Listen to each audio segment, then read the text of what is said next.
loolu wala laaj le même montant. D'accord. Donc je ne vois pas pourquoi on devrait demander 75 000 francs à ces jeunes et surtout dans un délai qui n'est pas aussi raisonnable à mon avis. Député Hamady Sarr am na lu bëree bëri lu am solo loo wax dinaa ci ñëwaat léegi ci communication beeg surtout l'aspect social bi nga xam ne moom la Jakarta mais di assurer au Sénégal dinañ ci waxtaanaat mais balay boobu dama bëgg ñu des ci les motivations de l'État consociel. Est-ce que mën nga ñu expliquer lan moo tax honnêtement État wu Sénégal xëy na il faut que Jakarta maa ne amee kayit État bi day wut xaalis wala quelles sont les motivations de l'État concrètement. Merci beaucoup Moustapha. Au fait li nga wax léegi nii laa bëggoon a ñëw au moins ñu wax ci la genèse c'est-à-dire lan moo dekk jékki-jékki rek gis ay 2 roues motorisées di am ci ville yi tàmbali na ba yàgg-yàgg ça fait plus de 20 ans. man boobu ma nekkee gën a nekk xale daan naa ko gis Kaffrine daan naa ko gis Kaolack ay 2 roues si sax lañ ko daan wax donc amoon na lu fi existe la woon. muy dem di law ba ñëw Ndakaaru te jàppoon ay il y a 2 ans ou 3 ans même yaakaaruñu woon ni lu ni mel dina am waaye dem na ba am fi léegi mu gën a yokk nag mu gën a yokk ci lu bare bare surtout si 3 ans yi ñu weesu. dafa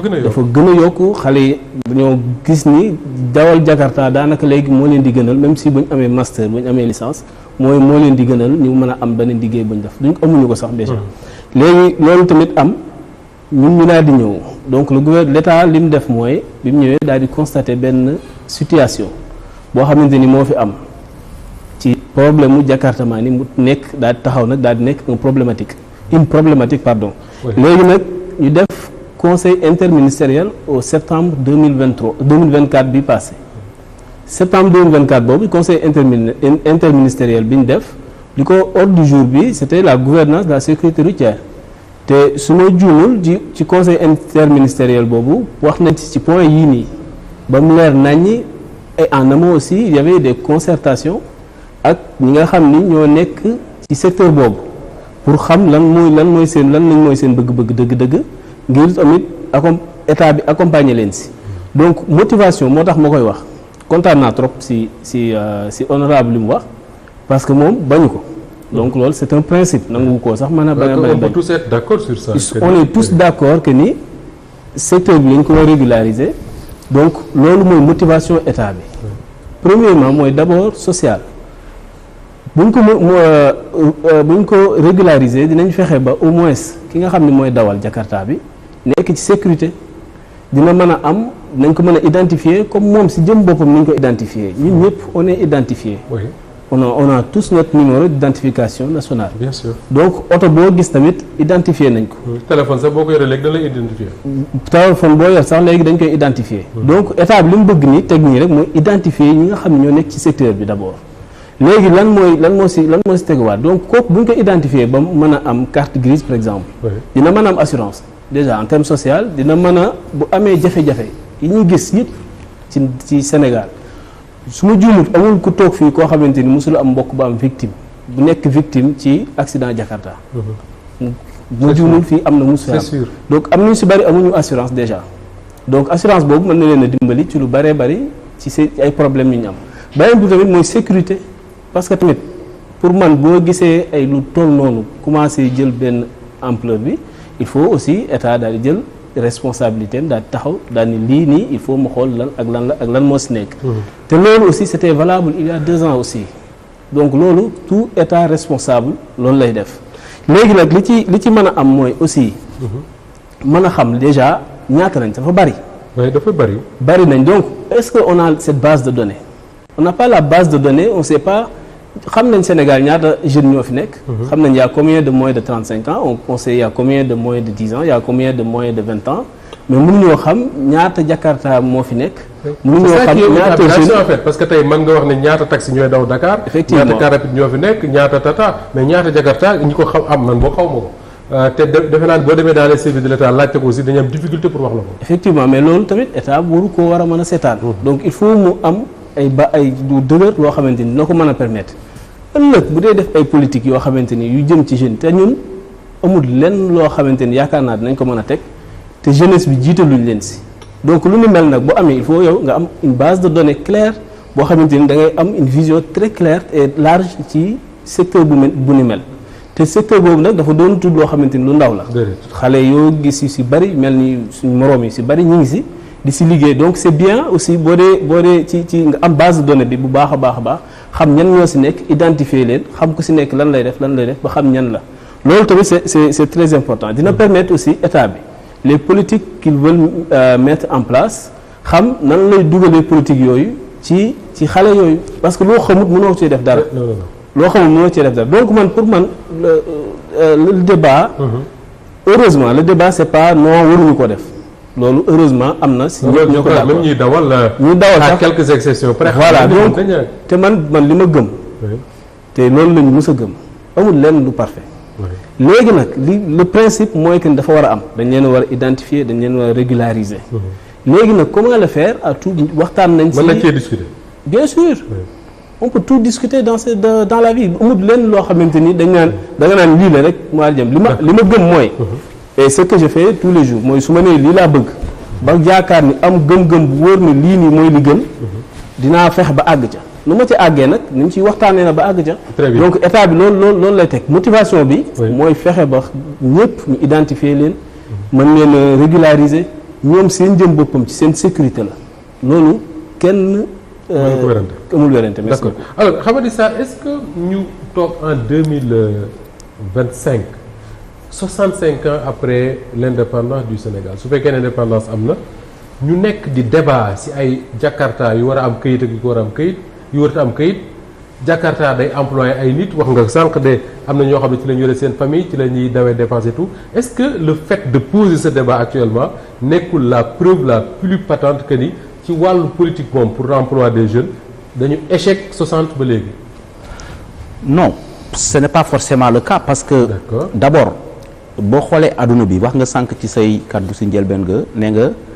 dans les pays modernes Jakarta yaa ngi fay daw moto quoi d'une manière générale. moto donc cela veut dire que voilà d'accord mais en fait niveau la rek ku nekk ak li nga mën a jënd mais moto yaa ngi daw France. moto yaa ngi daw Amérique moto yaa ngi daw partout dans le monde. c'est-à-dire que c'est un moyen de transport au-delà même de l'aspect li ngay mën a am utile parce que en termes d'efficacité pour rapport à la fluidité moo gën a utile moo gën a efficace maintenant orientation bi état di jox métier boobu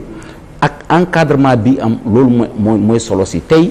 bëgg fee dindi Jakarta c'est même pas dans nos intérêts nous tous parce que kenn ku nekk tey mën nga xëy yónni Jakarta mu defal la livraison wala di indi la loo xamante ni peut-être bu doon oto di nga xaar lu toll ni 2 heures wala 3 heures de temps donc loolu je pense que c'est pas ça le débat maintenant pendant 60 ans c'est la question de l'emploi même qu'il faudra poser d'une manière générale moo tax sànq ma ne la il faut pas se limiter au Jakarta il faut aller voir les tabliers il faut aller voir xëy na peut-être suñu situation économique pays moo toll noonu aussi état d'une manière générale c'est pas le Sénégal c'est partout dans le monde le problème de chômage ça se pose partout il y a pas un pays au monde aujourd'hui qui a réglé de manière définitive le problème de chômage maintenant gouvernement ak pouvoir bu nekk da nga ciy def li nga mën par exemple Jakarta yi il fut un temps il y avait cette tentative de vouloir régulariser ba gars yi ne c'est gratuit pourquoi ça n'a pas été fait condition wala situation yi ñu nekkoon jamono yooyu ak état d'esprit bi ñi nga xamante ni ñoom ñoo nekkoon ci Jakarta yi lañ nekkoon ak ñenn ñoo xamante ni dañ leen di dugal wala suuxal ci yenn yi moo taxoon il n'était pas intéressé parce que quand on te demande de donner 12 000 francs pour nga régulariser naturellement il y avait pas de problème parce que pour quelqu'un qui conduit un Jakarta pour 1 mois war nga ko mën a def mais dafa am lu ñu leen gëmloo woon wala dafa am lu ñu leen wonoon loo xamante ni effectivement peut-être ñi fi nekkoon à jamono bëgguñu woon forcer ñu seddee maintenant ñi fi nekk tey tamit ils sont dans une logique que tout le monde considère comme étant normal parce que gratuit non en fait régulariser c'est tout à fait logique et normal mais man li may bañ mooy nañu xam ne tey le problème d'emploi qui se pose dans ce pays si aujourd'hui on devait forcer les gens d'ici le 31 mars à régulariser dina jur leneen loo xamante ni peut-être du loolu lañ ciy xaar maintenant kii directeur DG wax na ko léegi nee na il y a une situation sociale qui est peut-être derrière la motivation de l'État pour moi si c'est une situation sociale c'est ce que je disais il faut aller au-delà c'est-à-dire le ciblage même pose problème parce que tey allez voir ñi nga xamante ni ñoom la ñu employé dans les Tata dans quelles conditions ils travaillent allez voir ñi nekk ci Ndiaga Ndiaye ak car rapide yi donc même si peut-être le niveau de sécurité n'est pas le même il y a un problème parce que c'est des gens qui peuvent travailler 30 ans, 40 ans, qui sont dans les... Mais si c'est une motivation sociale, c'est-à-dire c'est pour sécuriser la personne, lui permettre d'avoir une couverture sanitaire, sociale, normale, il faudra ratisser large mu bañ a yem ci kii bi. C'est pas un choix. Amul kenn tey ku am maîtrise di def le choix de dawal Jakarta di livré. Jakarta di livré. Donc c'est pour dire que c'est des situations dans lesquelles les Sénégalais peut-être tous sont d'accord à l'unanimité qu'il faut régulariser, mais comprenez que ñi fa nekk ñëpp nekkuñu ci seen sago. Peut-être am na ñoo xamante ils ont fait le choix, mais une bonne partie des Sénégalais qui sont dans ce sous-secteur-là dañu am ay problèmes d'emploi. Moo tax nag il faut pas être brutal. Pour man c'est un débat qu'il faut poser. Depuis des années la situation est là. Am na lu mu yàq, am na lu mu créé ci réew mi insécurité ak yu mu noonu. Mais li état xaar pendant toutes ces années-là buñ ko bëggee xaar dans 6 mois c'est possible et c'est acceptable. Beneen bi mooy li ñuy laaj dama ne ñi fi nekkoon bu mu mënee laaj 12000. ñi fi nekk war nañu mën a laaj moins que ça parce que xam nañu les Jakartamens fu ñu leen féetee woon. donc véritablement waruñu leen defee nii. je pense que monsieur Sarr s'est trompé un peu peut-être de bonne foi sur les chiffres parce que avant c'était pas 12000 non seulement et actuellement même c'est même pas 58000 vous avez aussi annoncé 75000. Non, il y en a qui l'ont dit, hein, c'est pas des chiffres officiels, mais je sais que il y a confirmé d'ailleurs, il y a des Sénégalais qui ont dit qu'on leur a demandé 75 000, d'autres ont dit qu'on leur a donné 50 000, et c'est raisonnable parce que immatriculation, parce que auto tay, man li may immatriculer auto bi ak li ngay immatriculer beaucoup parce que immatriculation dafa am ay charges yu ñu dugal. Effectivement, donc le montant n'est pas aussi important. L'essentiel est que c'est pas arrimé à 12 000 comme ça a été le cas dans le passé. D'accord, même dans le passé, ça n'a jamais été le cas. En fait, ce qui s'est passé, mooy gratuité bi mooy li nga xam ne mooy dem ci état mooy yow boo amee sa oto dama lay jox exemple fii su ma juumu ñu fi ñëpp am nañ oto bi ñu amee oto am nañ CMC dem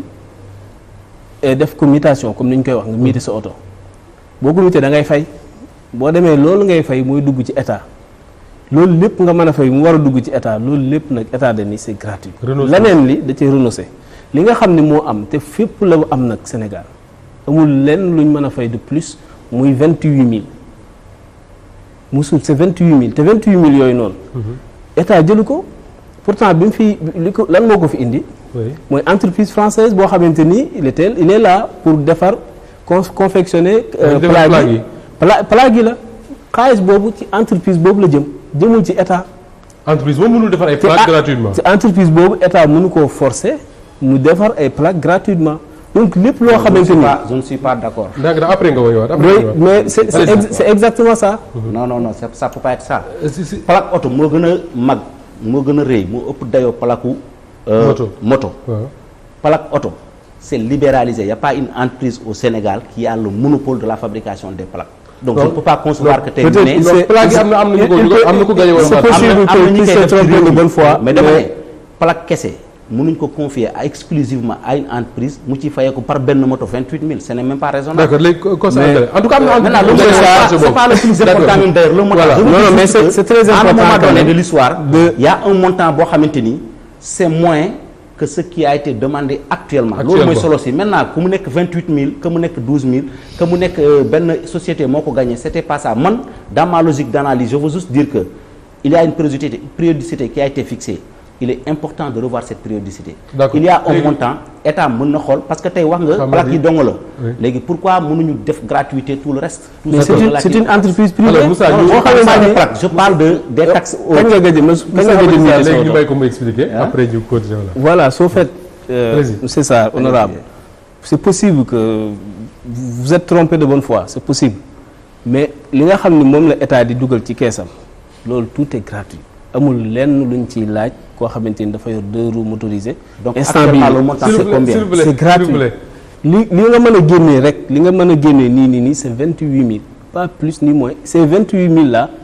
c'est pour une entreprise française là qui est là boo xamante ni moom lañ joxoon lépp luy immatriculation auto ak plaque moom moo koy defar amul kenn beneen sénégalais bu am droit defar ban plaque loolu nag si yéen la woon. d'accord xam naa da nga ko boo mais loolu. ci non mais c'est important lu muy wax Moustapha. c'est important lu muy wax mais léegi dama bëgg nga may ko mu àggale après nga ñëwaat. non c'est important nga bàyyi ci xel parce que dire que aujourd'hui c'est 28 000 qui est demandé par rapport ak information yi ñu jot ñun man j'ai pas de moto. moo tax ma ne après il faut ñëwaat ci communication revenir ci Sénégalais yi xam ne kon à l'état actuel on ne paye que 28 000 francs. c'est exactement te jëmul ci état assumer ses d'accord te jëmul ci état. cos avant ngay àggale rek Pape. effectivement y a une entreprise bu fi gagné woon affaire plaque yi. Gemalto. Gemalto. Très bien allez-y. non loolu laa bëggoon leeral. au fait c'est possible c'est pas grave mais entreprise boobu moo loolu donc état mënu ci dara. te kooku état mënut a weñ loxoom ni ko da nga koy def gratuit su ko mënoon dina ko def xam nga yaa ngi wax naan ñun ñooñu nañ leen bañ a seetaan parce que jàppoon nañ ci ñun mais loolu effectivement jàpp gi ñu jàppoon ci ñun nag moo tax ñu war a mën a xool ñii ñan lañ nan lañ leen di identifier ba ëllëg lépp loo xamante ni dañ ko bëgg a def ci ñoom ñu mën koo teg ci lu wóor parce que mënoo leen a bàyyi noonu rek ñun li fi amoon duñ ko def mooy jël leen di leen jox ay jakarta wala di leen utiliser dañuy fexe ba ñoom doon ay sénégalais comme ñëpp ñu formaliser leen ñu yor seen entreprise mën nga nekk am auto entrepreneur yor sa moto yor sa entreprise aussi nga xam ni entreprise yu bëree bëri yoo xam mën nañoo liggéey ak yow en terme de livraison ñu liggéey ak yow te boobaa mënuñoo liggéey fi baax avant may war a jëm c'est-à-dire que tey après l'identification ñu fexe ba xale yi koy dawal mën a liggéey ak ay entreprises yoo xam ne dootuñu soxla di yóbbu nit dañuy nekk dans la livraison c'est vrai que bari nañ bari waaye boo xam ne ce sera compliqué mais c'est ça l'idée alors mais c'est possible c'est possible léegi nii ku nekk sa kër da ngay toog daal di woote pour ñu indil la dara donc te am na entreprise yoo xam ne am na ay sénégalais man je connais des gens yoo xamante ni sûrement si buñ gisee buntu si loolu rek mën nañ si def ay applications mën nañ si def loo xamante ni dina permettre ñoom dinañ gagner dinañ aussi créer ay emplois en même temps fexe ba xale ñooñu nga xam ne suñu moroom yooyu nga xam ne ñooy liggéey ci loolu ci gis seen bopp bu baax a baax ba pare mu former loolu sax déjà damay wax ñun jërul ñuy sori ci ay exemple naan France wala beneen Rwanda bi